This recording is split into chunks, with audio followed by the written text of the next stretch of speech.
Welcome! This is Katia, plant scientist. Welcome to my garden.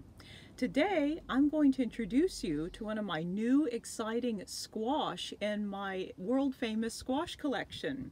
Now, longtime fans know that I love squash. I'm borderline obsessed with squash. If it's a squash and it can grow in the UK, it's probably in my garden. But until now, I haven't had the pleasure of growing a special squash called the Zucchetta or Tromboncino. So here is this very charming Italian squash. So this Italian squash has the unique habit of being a summer squash that climbs. And look at this small friend down here. This is an immature Zucchetta or Tromboncino fruit. It's quite a funny shape, isn't it? So it may look like a zucchini that climbs, but botanically it is not even the same species as zucchini and pumpkins. It's actually the same species, Cucurbita moschata, as the butternut squash. Now when you look at the fruit shape, you can see how it is like a super elongated butternut squash.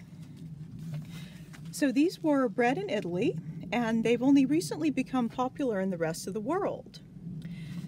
So here we go. And their deal is that they need a nice sturdy frame to climb on, like a trellis, pergola, or this piece of mesh that I've tacked up against the wall. You can grow them on the ground and just let them sprawl as you would other winter squash. So you might notice I said other winter squash. That's because this plant has a dual identity as both a winter and a summer squash. If you let the fruits mature fully, you do get a hard-shelled winter squash similar to butternut squash. And I have seen on the internet that people will do funny things like manipulating their shape as they grow so that they end up being shaped like a stylized swan.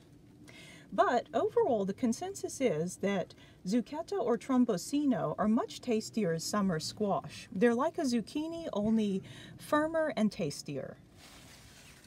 And they're secretly the same species as butternut squash. So I'm looking forward to getting to try the Zucchetta or Tromboncino in our delicious dishes this summer. Thanks for joining me.